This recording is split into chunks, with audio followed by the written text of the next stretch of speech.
우리는 누구든지 하나님이 정하여 주신 그 삶의 연수가 다하는 때가 이르면 이 땅에서의 삶을 마감하게 됩니다. 이건 그 누구도 예외가 없지요. 누구도 예외가 없습니다.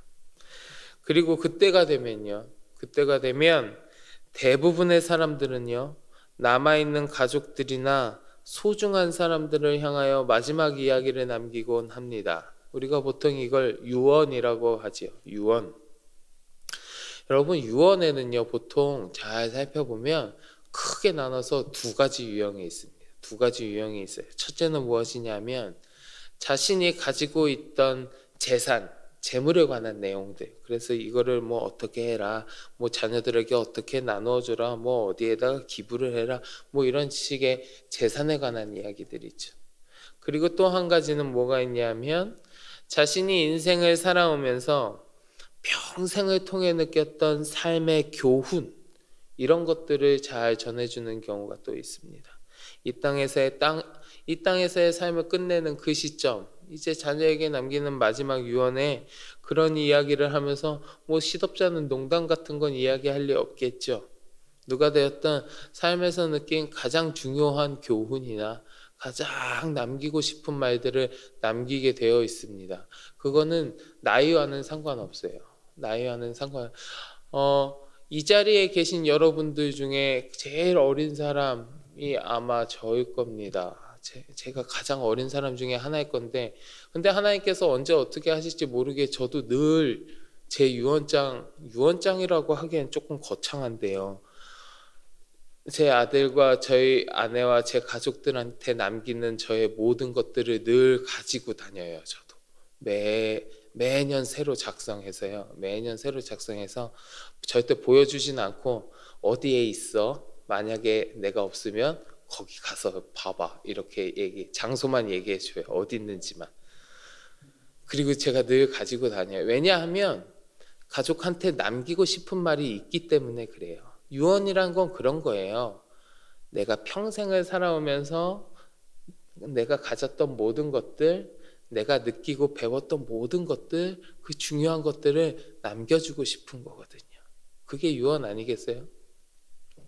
오늘 우리가 함께 봉독한 본문이 바로 이 유언의 내용입니다. 유언의 내용이에요. 일평생을 전쟁터와 황무지를 누비면서 수많은 경험을 하면서 살아온 이 다윗, 엄청난 경험 가운데 많은 것들을 보고 느끼며 살아왔던 그 다윗이 이제 기력이 쇠하고 죽을 날을 얼마 남겨놓지 않게 된 시간이 이르게 된 겁니다. 그래서 지금까지 우리가 새벽에 계속해서 살펴보았던 것처럼 다윗은요, 성전 관리에 관련된 일들을 다 조직하고 마무리 짓고, 봉사자들을 세심하게 조직하고요, 군대를 조직하고 행정도 정비하면서 죽기 전에 자신이 할 수 있는 모든 조직과 제도를 정비했습니다. 그리고 이제 모든 신하들과 솔로몬에게 마지막 유언을 남기고 있는 거예요. 자, 우리 오늘 본문 1절 말씀 같이 볼까요? 1절 말씀 같이 한번 봉독해 보겠습니다. 다윗이 이스라엘 모든 고관들, 곧 각 지파의 어른과 왕을 섬기는 반장들과 천부장들과 백부장들과 및 왕과 왕자의 모든 소유와 가축의 감독과 내시와 장사와 모든 용사를 예루살렘으로 소집하고, 자, 이제 자신의 신하들 다 불러 모았습니다. 모든 신하들 다 예루살렘으로 소집해서 다 불러 모았습니다. 그리고 이 백성들의 지도자들을 향하여 유언을 하는데, 계속해서 2절과 3절을 보면 성전 건축이 왜 연기되었는지, 왜 자신이 할 수 없었는지에 대해서 설명하고 있습니다. 그리고요, 4절부터 7절까지에 이르는 말씀에 보면 솔로몬의 왕위 계승에 대하여, 그 왕위가 계승되는 것에 대하여 이야기하고 있습니다. 그리고 8절에 이르러서 이제 이 모든 것들을 설명한 후에 백성들에게 전하여 주는 유언의 핵심을 이야기하고 있어요. 핵심. 우리 8절 말씀 한번 같이 봉독해 보겠습니다. 8절 봉독합니다. 이제 너희는 온 이스라엘 곧 여호와의 회중이 보는 데에서와 우리 하나님이 들으시는 데에서 너희 하나님 여호와의 모든 계명을 구하여 지키기로 하라. 그리하면 너희가 이 아름다운 땅을 두고 너희 후손에게 끼쳐 영원한 기업이 되게 하리라. 아멘. 이스라엘 방백들을 향한 다윗의 유언은 이거라는 거예요. 여러분들은 하나님의 모든 계명을 열심히 지키고 따르십시오. 그러면 이 아름다운 땅을 차지할 수 있을 것이고 이 땅을 당신들의 자손에게 길이길이 물려줄 수 있을 것입니다. 이게 이스라엘 백성들을 향한 다윗의 유언이었어요. 한 나라의 왕이었던 다윗이요, 왕이었던 다윗이 그의 백성들을 향하여 남겨주는 자신의 모든 삶을 통틀어서 배우고 느꼈던 가장 소중한 한마디가 바로 하나님의 계명을 열심히 따르고 지키라는 거예요. 하나님의 계명을 열심히 따르고 지키라. 다윗은 알고 있었습니다. 지금까지 자신과 이스라엘이 받은 모든 축복이 하나님의 은혜임을 잘 알고 있었기 때문에 하나님의 계명을 지키는 것이, 하나님의 계명을 잘 지키고 따르는 것이 이 이스라엘의 기업이 번영하는 방법임을 다시금 상기시켜주고 이야기해주고 있는 거예요. 사랑하는 성도 여러분, 이 다윗의 유언은요, 오늘을 살아가는 우리에게도 해당되는 이야기일 겁니다. 우리도 하나님의 계명을 잘 지키고 주님의 말씀에 순종할 때 하나님께서 우리의 기업을 복되게 하시고 대대손손 누리게 하시지 않으시겠습니까? 바라기는 이 새벽 함께 하시는 모든 성도 여러분들도 우리 하나님 말씀에 순종함으로 우리 주님 허락해 주시는 아름다운 기업을 대대손손 누리는 복된 백성들이 다 되시기를 주님의 이름으로 간절히 축원합니다. 자, 지금까지 8절까지의 말씀이요, 8절까지의 말씀을 우리가 살펴본 건데 8절까지의 말씀이 이스라엘 백성들을 향한 다윗의 유언이었다면 9절부터는 그의 아들 솔로몬을 향한 유언이 이어집니다. 모든 백성을 향한 이야기와 자신의 아들인 솔로몬을 향한 이야기가 같은 내용도 있겠지만 다른 내용도 있지 않겠어요? 다른 내용도? 9절에 보면요, 9절 말씀에 보면 솔로몬을 향한 다윗의 유언은 조금 더 구체적이고 조금 더 자세한 걸 우리가 알 수 있습니다. 우리 오늘 본문 9절 말씀 보겠습니다. 9절 말씀 같이 봉독합니다. 내 아들 솔로몬아, 너는 내 아버지의 하나님을 알고 온전한 마음과 기쁜 뜻으로 섬길지어다. 여호와께서는 모든 마음을 감찰하사 모든 의도를 아시나니 내가 만일 그를 찾으면 만날 것이요 만일 내가 그를 버리면 그가 너를 영원히 버리시리라. 아멘. 다윗은 솔로몬을 향하여 3가지의 말씀을 더 당부하고 있습니다. 3가지. 첫째, 하나님을 알라. 하나님을 알라고 이야기하고 있어요. 솔로몬을 향한 마지막 그 유언 중에 하나님을 알라고 하는 이 말은요, 이 말은 다윗의 전 생애를 통해서 자식에게 남길 수 있는 최대의 유산이 하나님을 아는 지식이었다라는 거예요. 잠언 9장 10절에 보면 이런 이야기 있습니다. 여호와를 경외하는 것이 지혜의 근본이요 거룩하신 자를 아는 것이 명철이니라. 아멘. 내 사랑하는 아들아, 내 사랑하는 아들아, 내 아비의 하나님을, 나의 하나님을 너도 알기를 원한다. 내 하나님을 너도 알아야 된다. 이게 솔로몬을 향한 다윗의 유언이란 말이에요. 여러분, 여기에서요, 알라라는 말은 그냥 머리로 이해하는 정도의 안다, 이 정도의 뜻이 아닙니다. 이 알라라는 말은 히브리어 원어로 보면요, 야다라고 하는 단어인데요. 야다, 이 단어가 무슨 뜻이냐 하면 경험적인 지식을 뜻하는 말이에요. 그냥 들어서 안다가 아니라 경험적인 지식을 뜻하는 말이란 말이에요. 즉 다윗이 경험을 통해서, 그의 평생의 삶을 통해서 하나님을 만난 그 경험들을 통하여 하나님을 바로 알았고 그 결과 하나님의 뜻을 따르고 순종하는 삶을 살았거든요. 그것처럼 솔로몬에게도 너도 하나님을 만나고 우리 하나님을 경험해서 그 하나님이 어떤 분이신지 바로 알고 그 하나님께 순종하는 삶을 살아라, 이렇게 얘기해 주고 있는 거예요. 두 번째로 다윗은 솔로몬을 향해서 뭐라고 이야기했습니까?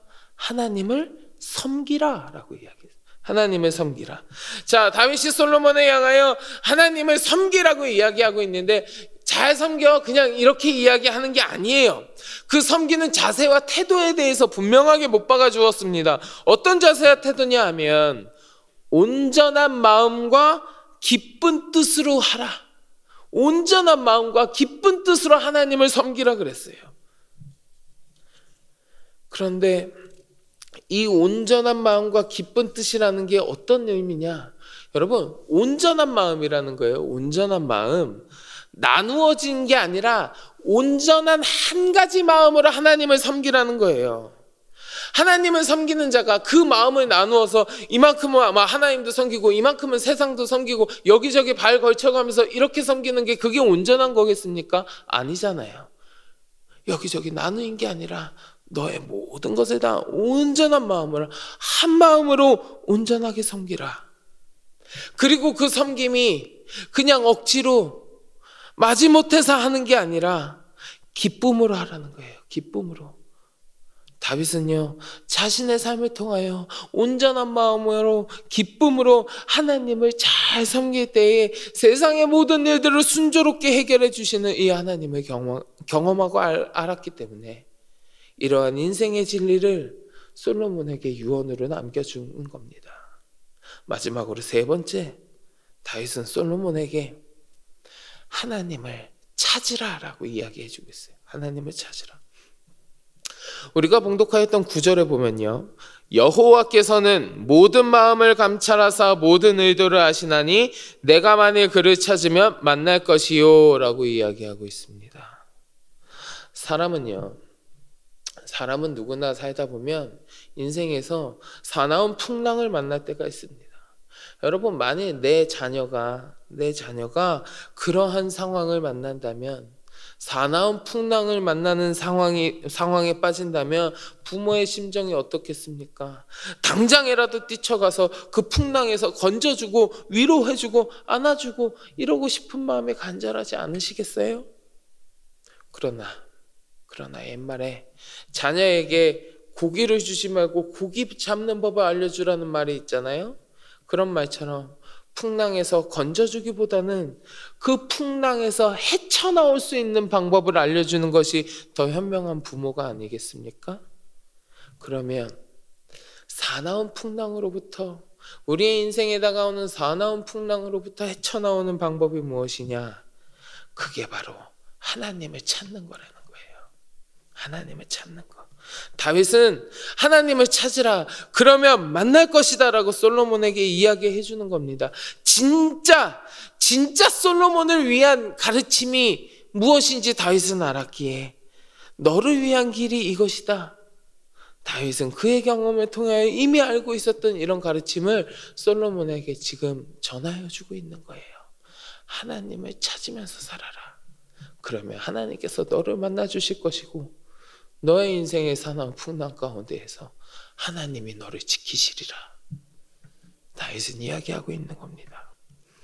사랑하는 성도 여러분, 우리는 오늘 말씀을 통하여 죽음을 눈앞에 두고 그의 백성들에게, 그리고 그의 아들 솔로몬에게 간절한 마음으로 남긴 가르침, 다윗의 유언을 함께 살펴보았습니다.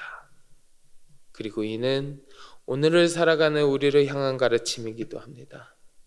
하나님의 계명을 따르고 지키는 삶, 하나님을 알고 섬기고 찾는 삶, 이러한 삶을 살아가라고 다윗은 이야기하고 있는 거예요. 여러분, 지금 이 시간 우리들의 삶을 한번 돌이켜 보았을 때 내 삶이 다윗이 남긴 유언과 같은 삶이 되고 있습니까? 아니면 그것과는 전혀 상관없는 나만을 위한 삶을 살아가고 있습니까? 바라기는 우리 모두가 다윗의 이야기를 기억하고 그가 이야기한 삶을 살아감으로 말미암아 다윗에게 허락하신 하나님의 크신 은혜와 축복이 우리들의 삶 가운데 이루어지기를, 여러분들과 여러분들의 모든 자녀들이 이런 은혜를 누리며 살아가는 귀하고 복된 주님의 백성들이 다 되시기를 우리 주님의 이름으로 간절히 축원합니다. 아멘. 우리 같이 기도하겠습니다. 하나님, 나의 삶이 어떠한 삶인지 다시 한번 되돌이켜 봅니다. 다윗이 남겼던 그 이야기처럼 내 삶이 하나님의 계명을 따르고 지키는 삶, 주를 알고 섬기고 찾는 삶이 되게 하여 주옵소서. 그리하여 주께서 허락하시는 크신 은혜와 축복이 우리들의 삶 가운데 이루어지는 하나님의 놀라운 은혜의 백성들이 다 되게 하여 주시옵소서. 같이 기도하시고 마음속에 간절한 기도의 제목을 가지고 함께 기도하겠습니다. 우리 주여 삼창하시고 같이 기도합니다. 주여, 주여.